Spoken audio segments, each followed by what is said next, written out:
takut. Kenapa? Otaknya makin banyak sampahnya. Ya. Ini yang saya katakan bahwa orang-orang itu dibelenggu oleh jalan pikirannya sendiri, ya kan? Pasti takut karena dia tidak bisa membebaskan diri dari belenggu itu. Jadi saya kembali ke faktor pertama yang 3 titik tadi, jangan takut dan jangan berharap, dan harus bebas berpikir, tidak dibelenggu otak kita dengan jalan pikiran kita, ya kan? Nah, jadi kembali lagi ke 3 titik ini, takut, berharap, dan belenggu jalan pikiran kita. Pertanyaan Anda kan, makin tinggi orang belajar makin takut dia. Karena di pelajaran itu semua sampah yang mengatakan, oh kamu kalau mau begini harus beginian. Terlalu banyak, atau setiap kali mau apa-apa itu ada perkataan harus. Dari awal saya udah bilang kan, bebaskan diri dari segala tekanan selemah apapun. Jadi bagi kita entrepreneur tidak ada perkataan harus. Bebas mengalir gitu. Kalau sudah masuk unsur harus begini, nggak jalan. Atau malah terbelenggu. Malah jadi terbelenggu karena kamu harus begitu. Padahal saya nggak bisa begitu. Ya udah nggak jalan kan. Nah, selain sesudah kita bebaskan dari itu, dari semua itu, yang terpenting dan paling penting untuk memulai, lupakan segala teori, lupakan segala apa macam, bertindak. Artinya melangkah. Ya sudah, besok melangkah satu lagi, besok melangkah satu lagi. Kenapa kita nggak berani melangkah? Kalau orang-orang yang belajar ekonomi ada yang namanya skala ekonomis, ya. Kalau tidak sebesar itu ya buat apa usaha, ya kan? Untungnya cuma buat makan aja nggak cukup gitu ya. Wah, itu namanya belenggunya masih masih bekerja itu. Dia masih terbelenggu. Ya kembali lagi, jangan takut. Ya, namanya satu langkah. Atau silahkan pilih mau 15 langkah tapi kaki patah-patah gitu, silahkan gitu. Ya kan? Berarti di sini kalau ada kurikulum yang salah dalam perkuliahan ya Pak ya, sekarang ada kuliah kewirausahaan gitu di setiap perguruan tinggi. Omong kosong yang namanya kuliah kewirausahaan, ada sekolah kewirausahaan, omong kosong semuanya.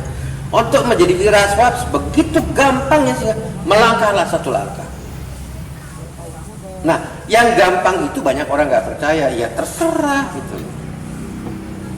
Karena banyak orang yang terbelenggu otaknya mau jadi wirausaha, harus begini, harus begini, harus begini. Nah sekarang nggak ada keharusan, kamu mau minum apa gitu aja. Kata harus untuk wirausaha. Jadi pertanyaan kamu itu ya ada sekolah wirausaha, itu omong kosong semuanya. Karena itulah belenggu-belenggu yang makin erat gitu. Yang mengunci kita untuk tidak bergerak itu adalah informasi seperti itu gitu. Jadi orang-orang yang mencoba menulis buku tentang wirausaha and keuangan, yang ya ini majalah ya harus cuma cuplikan dan wadah aja gitu. Jadi wirausaha ini tidak ada sekolahnya, yang ada tindakan. Orang sepintar kayak apapun, orang yang paling pintar gak bakalan dia jadi wirausaha. Malah cenderung orang yang pintar nggak akan jadi wirausaha, nggak akan. Orang wirausaha yang asli itu adalah orang-orang yang nggak pernah sekolah, yang goblok-goblok, yang bodoh-bodoh. Bener. Udah baca kan bukunya, mau kaya buat apa sekolah? Sekarang saya balik, kamu sekolah apaan kayaknya kan? Sederhana kok itu, ya kan? Ya, kamu punya pertanyaan apa lagi? Enggak, tadi di sini ada dikatakan Bapak ikhlas itu ya, ikhlas menerima apapun. Itu seperti apa Pak? Apakah ditipu orang ataukah? Di dalam perjalanan itu macam-macam, keluar air mata darah, keluar keringat, kekecewaan yang segunung, kendala yang macam-macam. Itu adalah bagian integral dari kehidupan kita yang tidak bisa dilepaskan. Kenapa orang tidak mau menerima? Kenapa orang tidak ikhlas mau menerima kekecewaan, ya, air mata darah dan kenapa? Karena dia tidak eling. Eling apa? Di dunia ini semuanya serba seimbang. Ada hitam, ada putih. Ada salah, ada benar. Ada siang, ada malam. Jadi kalau Anda terima ini, ada juga sebelah sananya dong. Anda kan tidak tahu di balik kecewaan itu ada hikmah yang sangat besar. Itu nggak kelihatan. Jadi orang menghindar kesulitan, ya dia juga nggak dapat hikmah. Ini sebetulnya mudah saja, menerangkannya sangat mudah. Jadi yang kendala, yang kesulitan itu dipeluk, dibelai-belai gitu. Jangan ditolak, jangan dibuang. Itu bagian dari hidup yang kamu berdoa sama Yang Maha Kuasa dari malam sampai pagi, sampai malam sampai pagi lagi untuk terhindar dari kendala. Nggak bisa, itu memang bagian dari kamu kok. Dia akan tetap memberikan. Kenapa? Karena di balik itu ada hikmah. Pak Bob, kalau pada titik tertentu seseorang punya modal, usaha gagal, habis modalnya, entek sampai mentok-mentok. Karena orang ini ya, menerjemahkan modal hanya dengan materi. Ada meja tulis, ada pena, ada pacul, ya, ada traktor, ya. Itu semua benda-benda yang bisa dilihat, yang bisa diraba, ya. Lah, modal yang Anda harus punyai, ya modal yang saya berikan tadi, yang 5 tadi. Kemauan, tekad, ya kan? Keberanian mengambil peluang, tahan banting dan tidak cengeng, bersyukur pada Tuhan dan berguna bagi orang banyak. Inilah modal yang dipunyai. Kalau Anda nggak punya modal ini, saya kasih Anda 100 miliar, besok Anda gendeng, gila gitu loh, ya kan? Itu pasti gila Anda, jadi gila karena nggak tahu mau apa. Jadi sebetulnya kok menerjemahkan modal itu selalu kita mulai dengan modal yang bahasa Inggrisnya intangible. Intangible itu tidak kelihatan. Nah tadi meja tulis, pena, pacul, traktor itu semua tangible, yang bisa dihitung, yang bisa diraba, yang bisa dilihat, itu tangible. Artinya apa semua itu? Uang. Uang bukan yang pertama dan juga bukan yang terpenting. Jadi Anda katakan tadi ada orang melorot, ya kan? Habisan udah kempes dia, karena dia nggak punya modal yang pertama. Kalau dia punya modal yang pertama, habisan, dia masih orang tahan bantu, saya jalan lagi. Makanya kalau saya itu jangan dengan modal uang dulu, modal yang intangible tadi itu modal yang utama. Nah orang ini banyak yang belum tahu, banyak yang belum sadar bahwa itu modal gitu. Orang selalu menerjemahkan modal itu duit, itu yang paling salah. Ya apalagi ya modal tuh bukan duit, ya itu yang tadi yang tidak kelihatan yang saya katakan tadi gitu. Tapi selama ini kan keluhan UMKM, para pengusaha-pengusaha itu terlalu pemasaran sama permodalan. Itu gimana itu, Pak? Mereka selalu kan Anda datang ke saya nanya Bob Sadino, Bob Sadino jawabnya gini. Kalau orang lain itu mengajarkan wah UKM apa segala macam, susah modal, susah pemasaran. Nah itu jangan dibicarakan loh, itu masuk kesulitan yang Anda harus ambil gitu loh. Bagian dari hidup Anda. Anda nggak bisa jadi wira swasta kalau Anda tidak bisa menerima kesulitan itu. Misalnya nggak ada modal, dia mulai nggak pakai modal, saya mulai nggak pakai modal. Bahasa Betawi bilang modal keler ya. Modal kan? Nah itu. Dia usaha nggak pakai modal kok, dia berani. Nah inilah saya kira kekeliruan yang saya katakan jalan pikiran dari informasi kan. Orang itu dapat informasi, kamu kalau mau berusaha harus punya modal dong, ya kan? Kamu harus berusaha, harus nggak boleh rugi dong. Itu informasi kan. Nah itulah sampah. Ini masih ada satu hal yang sampah itu yang belum kita bersihkan gitu, Pak Bob. Itu artinya sampah tidak harus selalu dibersihkan. Tugas Anda bagaimana mengolah sampah itu jadi pupuk. atau Anda keluar dari celah-celah sampah-sampah tadi. Sampah itu mau tidak mau Anda dapat, setiap detik Anda dapat sampah, mau tidak mau. Tapi tadi kan saya katakan Anda harus bebas berpikir. Umpamanya sampah yang masuk ke otak Anda, kamu kalau mau mendirikan perusahaan, tujuan kamu apa? Harus jelas. Karena tujuannya jelas, rencana kamu mengarah ke tujuan itu apa harus jelas juga. Lah tadi saya bilang kan, saya manusia bebas untuk memilih kan. Menentukan apa. Ada orang yang semua terjebak dengan itu. Saya nggak milih itu. Saya milih, saya hidup nggak pakai tujuan. Saya milih nggak pakai rencana. Ya bebas kan saya. Kalau semua orang mengikuti jalan pikiran, nah itu tadi jalan pikiran itulah yang saya katakan sampah. Saya bebas untuk tidak memilih punya tujuan dan tidak memilih karena tidak punya tujuan harus ada rencana. Saya milih yang itu gitu. Nah inilah saya katakan kebebasan berpikir. Saya bebas dari jalan pikiran kita yang udah merupakan sampah dan kotoran. Nah kalau kita ngikut itu, ya kita ambles kecebur kotoran gitu. Ada yang orang bilang kalau entrepreneur tuh Anda harus mengambil segmen produk yang beda supaya bisa masuk ke celah-celah itu. Ya sebetulnya begini ya, kalau itu yang Anda tanyakan, bagaimana sih Anda mau jadi entrepreneur yang ya bisa berhasil gitu kan ya. Tapi kebanyakan orang keberhasilan itu menjadi tujuan. Inilah jalan pikiran lagi yang membelenggu tadi. Ya kan? Ya. Akhirnya jadi ada orang yang bilang, oh saya mau, apalagi memikirkan untuk jadi kaya. Pokoknya itu saya nggak pikirkan. Yang saya pikirkan bagaimana saya melangkah hari ini. Itu aja. Jadi pertanyaan tadi Anda apa? Jadi banyak sekarang seminar-seminar itu. Salah satu tipsnya mungkin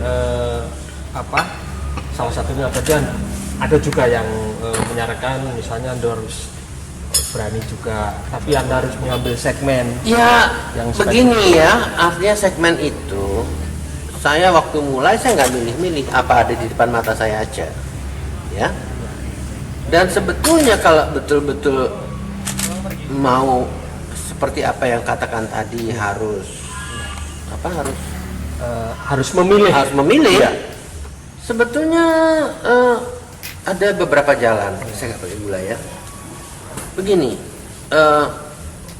sebetulnya saya ingin menerangkan bahwa segmen apapun pada waktu apapun, apakah waktu dulu dan waktu sekarang dan waktu yang akan datang bisa Anda tembus. Anda pertama, jadilah Anda orang pertama. Ya kan? Nah, pokoknya Bob Sadino adalah orang pertama kali memperkenalkan telur dan ayam untuk bangsa ini dan negeri ini, ya kan? Ya nanti ikuti orang, setelah diikuti orang ya Anda terserah mau ikut terus atau ya, orang pertama lagi. Bob Sadino juga adalah orang pertama yang melaksanakan yang namanya memproses daging olah. Jadi sosis, daging asap, corned beef dan lain-lain. Saat itu ya kan? Produk seperti itu belum asing. Belum ada. Sangat asing. Jadi yang pertama kan. Ya, nah, ya mungkin tidak semua orang ya bisa jadi yang pertama karena sulit sekali. Ya kan menjadi pertama. Oke. Kalau Anda tidak bisa jadi orang pertama, jadilah yang terbaik.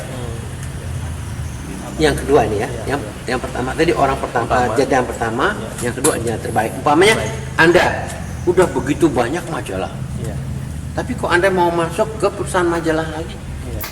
Karena Anda bertekad saya mau jadikan majalah saya terbaik di antara orang-orang itu, maka Anda akan jadi unggul, ya dibandingkan orang-orang lain tadi yang terbaik. Jadi pertama Anda pertama, jadi yang pertama, jadi yang terbaik. Lah kalau ini juga sulit kan menjadi terbaik di antara begitu banyak, jadikanlah diri Anda berbeda. Seperti dulu belum ada telur yang Anda makan pagi ini, belum ada. ayam yang Anda makan hari ini tahun 70 belum ada. Ya, saya berbeda. Saya mengadakan telur, tapi telur yang berbeda. Telur ada, telur ayam kampung. Waktu itu telur Tapi telur saya beda. Ayam dulu ada ayam kampung yang alatnya setengah mati. Saya memperkenalkan broiler yang dimasak 10 menit udah empuk banget gitu. ya. Kalau ayam kampung jadi sekilo setahun dipelihara itu sekilo aja nggak ada. Kalau ayam broiler ini ya dalam 45 hari udah mencapai 1 kilo lebih gitu. Ya dengan konsekuensi dengan akibat dagingnya sangat empuk.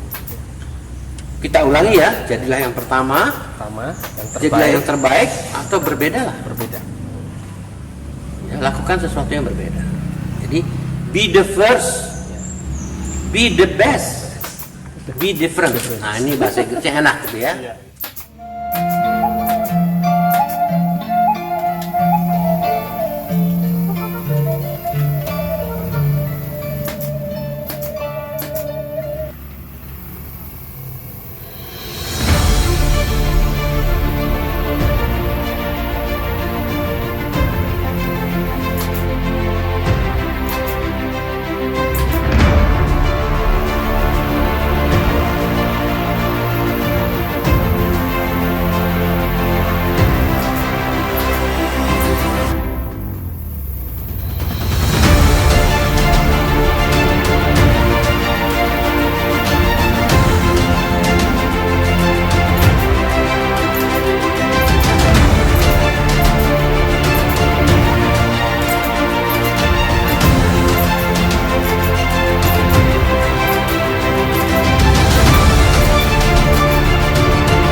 takut. Kenapa? Otaknya makin banyak sampahnya. Ya. Ini yang saya katakan bahwa orang-orang itu dibelenggu oleh jalan pikirannya sendiri, ya kan? Pasti takut oleh karena dia tidak bisa membebaskan diri dari belenggu itu. Jadi saya kembali ke faktor pertama yang 3 titik tadi, jangan takut dan jangan berharap, dan harus bebas berpikir, tidak dibelenggu otak kita dengan jalan pikiran kita, ya kan? Ya, jadi kembali lagi ke 3 titik ini, takut, berharap, dan belenggu jalan pikiran kita. Pertanyaan Anda kan, makin tinggi orang belajar makin takut dia. Karena di pelajaran itu semua sampah yang mengatakan, oh kamu kalau mau begini harus beginian. Terlalu banyak, atau setiap kali mau apa-apa itu ada perkataan harus. Dari awal saya udah bilang kan, bebaskan diri dari segala tekanan selemah apapun. Jadi bagi kita entrepreneur tidak ada perkataan harus. Bebas mengalir gitu. Kalau sudah masuk unsur harus begini, nggak jalan. Atau malah terbelenggu. Malah jadi terbelenggu karena kamu harus begitu. Padahal saya nggak bisa begitu. Ya udah nggak jalan kan. Nah, selain sesudah kita bebaskan dari itu, dari semua itu, yang terpenting dan paling penting untuk memulai, lupakan segala teori, lupakan segala apa macam, bertindak, artinya melangkah. Ya sudah, besok melangkah satu lagi, besok melangkah satu lagi. Kenapa kita nggak berani melangkah? Kalau orang-orang yang belajar ekonomi ada yang namanya skala ekonomis, ya. Kalau tidak sebesar itu ya buat apa usaha, ya kan? Untungnya cuma buat makan aja nggak cukup gitu ya. Wah itu namanya belenggunya masih masih bekerja itu. Dia masih terbelenggu. Ya kembali lagi jangan takut. Ya, namanya satu langkah kok. Atau silahkan pilih mau 15 langkah tapi kaki patah-patah gitu, silahkan gitu. Ya kan? Berarti di sini kalau ada kurikulum yang salah dong dalam perkuliahannya Pak ya. Sekarang ada kuliah kewirausahaan gitu di setiap perguruan tinggi. Omong kosong yang namanya kuliah kewirausahaan, ada sekolah kewirausahaan, omong kosong semuanya. Untuk menjadi wirausaha begitu gampangnya sih, melangkahlah satu langkah. Nah, yang gampang itu banyak orang nggak percaya, ya terserah gitu. Karena banyak orang yang terbelenggu otaknya mau jadi wirausaha, harus begini, harus begini, harus begini. Nah sekarang nggak ada keharusan, kamu mau minum apa? Kata harus untuk wirausaha. Jadi pertanyaan kamu itu ya ada sekolah wirausaha, itu omong kosong semuanya, karena itulah belenggu-belenggu yang makin erat gitu. Yang mengunci kita untuk tidak bergerak itu adalah informasi seperti itu gitu. Jadi orang-orang yang mencoba menulis buku tentang wirausaha and keuangan, yang ya ini majalah ya harus cuma cuplikan yang wadah aja. Jadi wirausaha ini tidak ada sekolahnya, yang ada tindakan. Orang sepintar kayak apapun, orang yang paling pintar nggak bakalan jadi wirausaha. Malah cenderung orang yang pintar nggak akan jadi wirausaha, nggak akan. Orang wirausaha yang asli itu adalah orang-orang yang nggak pernah sekolah, yang goblok-goblok, yang bodoh-bodoh. Bener. Udah baca kan bukunya, mau kaya buat apa sekolah? Sekarang saya balik, kamu sekolah apaan kayaknya kan? Sederhana kok itu, ya kan? Ya, kamu punya pertanyaan apa lagi? Enggak, tadi di sini ada dikatakan Bapak ikhlas itu ya, ikhlas menerima apapun. Itu seperti apa Pak? Apakah ditipu orang ataukah? Di dalam perjalanan itu macam-macam, keluar air mata darah, keluar keringat, kekecewaan yang segunung, kendala yang macam-macam. Itu adalah bagian integral dari kehidupan kita yang tidak bisa dilepaskan. Kenapa orang tidak mau menerima? Kenapa orang tidak ikhlas mau menerima kekecewaan, ya, air mata darah dan kenapa? Karena dia tidak eling. Eling apa? Di dunia ini semuanya serba seimbang. Ada hitam, ada putih. Ada salah, ada benar, ada siang, ada malam. Jadi kalau Anda terima ini, ada juga sebelah sananya dong. Anda kan tidak tahu di balik kecewaan itu ada hikmah yang sangat besar. Itu nggak kelihatan. Jadi orang menghindar kesulitan, ya dia juga nggak dapat hikmah. Ini sebetulnya mudah saja, menerangkannya sangat mudah. Jadi yang kendala, yang kesulitan itu dipeluk, dibelai-belai gitu. Jangan ditolak, jangan dibuang. Itu bagian dari hidup yang kamu berdoa sama Yang Maha Kuasa dari malam sampai pagi, sampai malam sampai pagi lagi untuk terhindar dari kendala. Nggak bisa, itu memang bagian dari kamu kok. Dia akan tetap memberikan. Kenapa? Karena di balik itu ada hikmah. Pak Bob, kalau pada titik tertentu seseorang punya modal, usaha gagal, habis modalnya, entek sampai mentok-mentok, Karena orang ini Iya. menerjemahkan modal hanya dengan materi. Ada meja tulis, ada pena, ada pacul, ya, ada traktor, ya. Itu semua benda-benda yang bisa dilihat, yang bisa diraba, ya.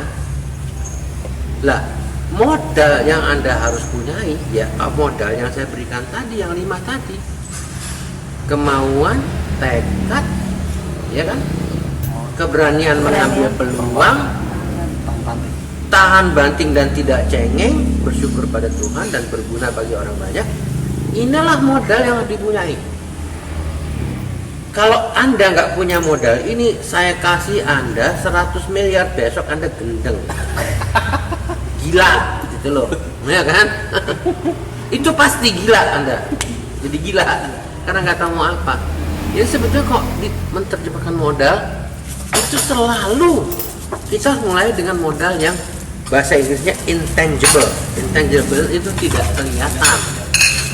Nah tadi meja tulis, pena, pacul, traktor itu semua tangible, yang bisa dihitung, yang bisa diraba, yang bisa dilihat, itu tangible. Artinya apa semua itu? Uang. Uang bukan yang pertama.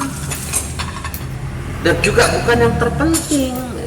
Jadi Anda katakan tadi ada orang melorot, ya kan? Habisan udah kempes dia, karena dia nggak punya modal yang pertama. Kalau dia punya modal yang pertama, habisan, dia masih orang tahan bantu. Saya jalan lagi. Makanya kalau saya itu jangan dengan modal uang dulu. Modal yang intangible tadi itu modal yang utama. Nah orang ini banyak yang belum tahu, banyak yang belum sadar bahwa itu modal gitu. Orang selalu menerjemahkan modal itu duit, itu yang paling salah. Ya apalagi? Ini modal tuh bukan duit, ya itu yang tadi yang tidak kelihatan yang saya katakan tadi gitu. Tapi selama ini kan keluhan UMKM para pengusaha-pengusaha itu terlalu pemasaran sama permodalan. Itu gimana itu, Pak? Mereka selalu Jangan melakukan Anda itu. datang ke saya nanya Bob Sadino, Bob Sadino jawabnya gini. Kalau orang lain itu mengajarkan wah UKM apa segala macam, susah modal, susah pemasaran. Nah itu jangan dibicarakan, itu masuk kesulitan yang Anda harus ambil gitu loh. bagian dari Hidup tabutin Anda. tadi. Anda nggak bisa jadi wira swasta kalau Anda tidak bisa menerima kesulitan itu. Misalnya nggak ada modal, dia mulai nggak pakai modal. Saya mulai nggak pakai modal. Bahasa Betawi bilang modal keler ya. Modal kan? Nah itu. Dia usaha nggak pakai modal kok. Dia berani. Nah inilah saya kira kekeliruan yang saya katakan jalan pikiran dari informasi kan. Orang itu dapat informasi, kamu kalau mau berusaha harus punya modal dong, ya kan? Kamu harus berusaha, harus nggak boleh rugi dong. Itu informasi kan? Nah itulah sampah. Ini masih ada satu hal yang sampah itu yang belum kita bersihkan, Pak Bob. Artinya Sampah tidak harus selalu dibersihkan. Tugas Anda bagaimana mengolah sampah itu jadi pupuk. atau Anda keluar dari celah-celah sampah-sampah tadi. Sampah itu mau tidak mau Anda dapat, setiap detik Anda dapat sampah, mau tidak mau. Tapi tadi kan saya katakan Anda harus bebas berpikir. Umpamanya sampah yang masuk ke otak Anda, kamu kalau mau mendirikan perusahaan, tujuan kamu apa? Harus jelas. Karena tujuannya jelas, rencana kamu mengarah ke tujuan itu apa harus jelas juga. Lah tadi saya bilang kan, saya manusia bebas untuk memilih kan. Bukan apa. Ada orang yang semua terjebak dengan itu. Saya nggak milih itu. Saya milih, saya hidup nggak pakai tujuan. Saya milih nggak pakai rencana. Ya bebas kan saya. Kalau semua orang mengikuti jalan pikiran, nah itu tadi jalan pikiran itulah yang saya katakan sampah. Saya bebas untuk tidak memilih punya tujuan dan tidak memilih karena tidak punya tujuan harus ada rencana. Saya milih yang itu gitu. Nah ini yang saya katakan kebebasan berpikir. Saya bebas dari jalan pikiran kita yang udah merupakan sampah dan kotoran. Lah kalau kita ngikut itu, ya kita ambles kecebur kotoran gitu. Ada yang orang bilang kalau entrepreneur tuh Anda harus mengambil segmen produk yang beda supaya bisa masuk ke celah-celah itu. Ya sebetulnya begini ya, kalau itu yang Anda tanyakan, bagaimana sih Anda mau jadi entrepreneur yang ya bisa berhasil gitu kan ya. Tapi kebanyakan orang keberhasilan itu menjadi tujuan. Inilah jalan pikiran lagi yang membelenggu tadi. Ya kan? Jadi ada orang yang bilang, oh saya mau, apalagi memikirkan untuk jadi kaya. Pokoknya itu saya nggak pikirkan. Yang saya pikirkan bagaimana saya melangkah hari ini. Itu aja. Jadi pertanyaan tadi Anda apa? Jadi banyak sekarang seminar-seminar itu. Salah satu tipsnya mungkin salah satunya tadi ada juga yang menyarankan misalnya Anda harus berani juga, tapi Anda harus mengambil segmen. Ya, yang begini ya, artinya segmen itu saya waktu mulai saya nggak milih-milih, apa ada di depan mata saya aja, ya. Dan sebetulnya kalau betul-betul mau seperti apa yang katakan tadi harus memilih. Ya. Sebetulnya ada beberapa jalan, saya nggak boleh mulai ya. Begini, sebetulnya saya ingin menerangkan bahwa segmen apapun pada waktu apapun, apakah waktu dulu dan waktu sekarang dan waktu yang akan datang bisa Anda tembus. Anda pertama, jadilah Anda orang pertama. Ya kan? Nah, pokoknya Bob Sadino adalah orang pertama kali memperkenalkan telur dan ayam untuk bangsa ini dan negeri ini, ya kan? Ya nanti ikuti orang, setelah diikuti orang ya Anda terserah mau ikut terus atau lagi. Orang pertama lagi. Bob Sadino juga adalah orang pertama yang melaksanakan yang namanya memproses daging olah. Jadi sosis, daging asap, corned beef dan lain-lain. Saat itu ya kan? Produk seperti itu belum asing. ada. Ya, belum ada. Sangat asing. Jadi yang pertama kan. Ya, nah, ya mungkin tidak semua orang ya bisa jadi yang pertama karena sulit sekali. Ya kan menjadi pertama. Oke. Kalau Anda tidak bisa jadi orang pertama, jadilah yang terbaik. Yang kedua ini ya, yang pertama tadi orang pertama jadi yang pertama, yang kedua yang terbaik. Umpamanya Anda udah begitu banyak majalah, tapi kok Anda mau masuk ke perusahaan majalah lagi? Karena Anda bertekad saya mau jadikan majalah saya terbaik di antara orang-orang itu, maka Anda akan jadi unggul ya, dibandingkan orang-orang lain tadi yang terbaik. Jadi pertama Anda pertama, jadi yang pertama, jadi yang terbaik. Lah kalau ini juga sulit kan menjadi terbaik di antara begitu banyak, jadikanlah diri Anda berbeda.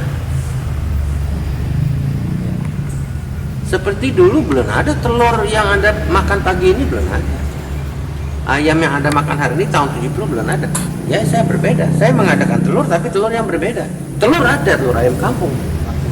Tapi telur saya beda. Ayam dulu ada ayam kampung yang alatnya setengah mati. Saya memperkenalkan broiler yang dimasak 10 menit udah empuk banget gitu ya. Kalau ayam kampung jadi sekilo setahun dipelihara itu sekilo aja nggak ada. Kalau ayam broiler ini ya dalam 45 hari udah mencapai 1 kilo lebih gitu. Ya dengan konsekuensi dengan akibat dagingnya sangat empuk. Kita ulangi ya, jadilah yang pertama, jadilah yang terbaik atau berbeda lah. Berbeda. Lakukan sesuatu yang berbeda. Jadi be the first, be the best, be different. Nah ini bahasa Inggrisnya enak gitu ya.